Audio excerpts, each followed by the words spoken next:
Jungle.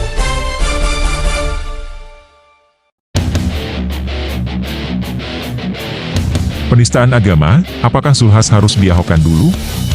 Oleh Ahmad Hozinuddin SH, advokat, aktivis Islam. Jumat kemarin, 22 Desember 2023, ketika penulis mendampingi wartawan Edi Mulyadi melapor ke Bareskrim, penulis telah menyiapkan bukti flash disk untuk menyimpan file video Zulkifli Hasan, Zulhas, yang menjadikan sholat sebagai bahan candaan politik.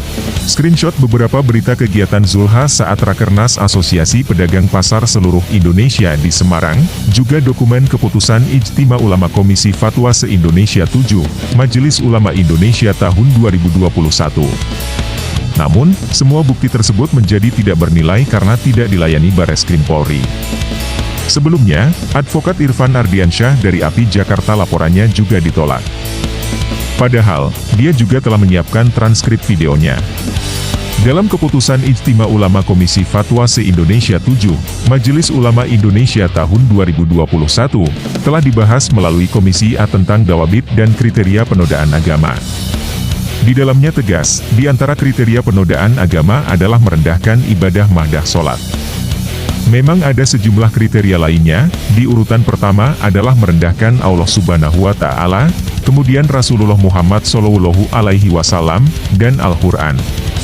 Barulah, masuk kriteria dengan merendahkan ibadah mahdah seperti sholat, puasa, zakat dan haji.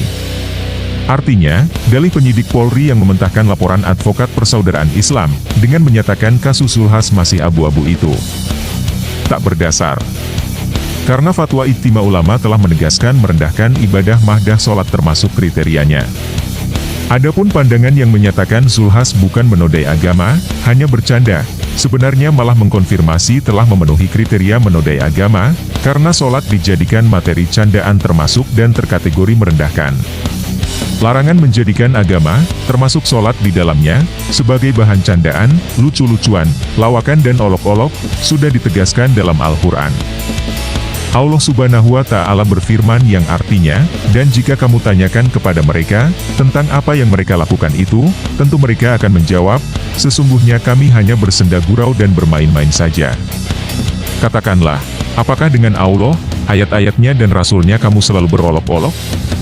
Tidak usah kamu minta maaf, karena kamu kafir sesudah beriman. At-Taubah ayat 65-66. Syekh Abdurrahman As-Sadi rahimahullah menjelaskan bahwa hukumnya sangat berat, yaitu bisa keluar dari agama Islam. Beliau berkata, mengolok-olok dalam agama, ayat Al-Quran dan Rasulnya termasuk kekafiran yang bisa mengeluarkan dari Islam, karena agama ini dibangun di atas pengagungan kepada Allah dan Rasulnya. Rasulullah Shallallahu Alaihi Wasallam bersabda, celakalah bagi orang yang berbicara lalu berdusta hanya karena ingin membuat suatu kaum tertawa. Celakalah dia, celakalah dia.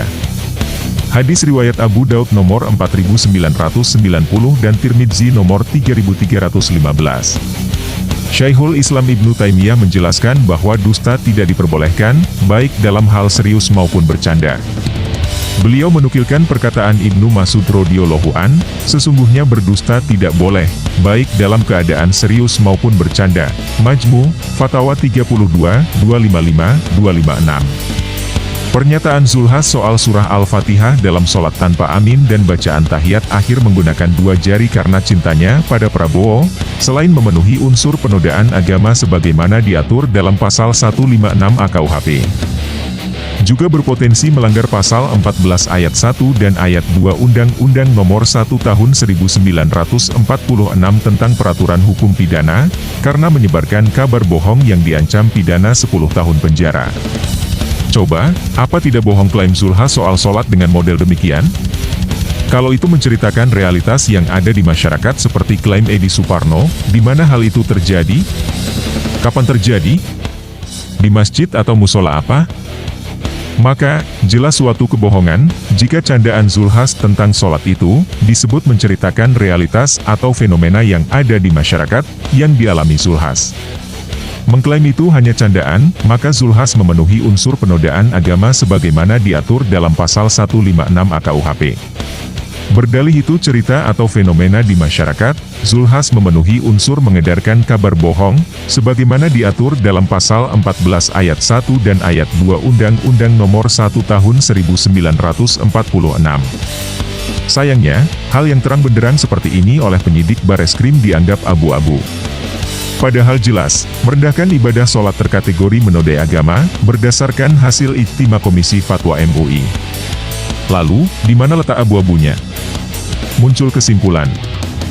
Apakah Zulhas harus diahokkan dulu, agar kasusnya berproses? Pada kasus Ahok, Ahok masih lebih ksatria karena sempat membuat video permintaan maaf. Tapi Zulhas, sampai tulisan ini dibuat, tidak pernah menyatakan permintaan maaf. Terlepas Zulhas berdalih tidak ada niat, bukan berarti kasusnya tidak bisa diproses. Karena kejahatan itu bisa terjadi karena ada niat atau sengaja atau dolus, bisa juga karena lalai atau alpa atau culpa. Orang yang alpa kemudian melakukan kejahatan, tetap harus bertanggung jawab secara pidana. Contohnya kecelakaan lalu lintas yang menyebabkan kematian. Kalau ditanya, pasti umumnya pelaku menyatakan tidak ada niat, murni karena alpa, tidak mungkin ada niat menabrak sampai mati. Tapi kasusnya tetap diproses hukum dengan pasal 359 KUHP.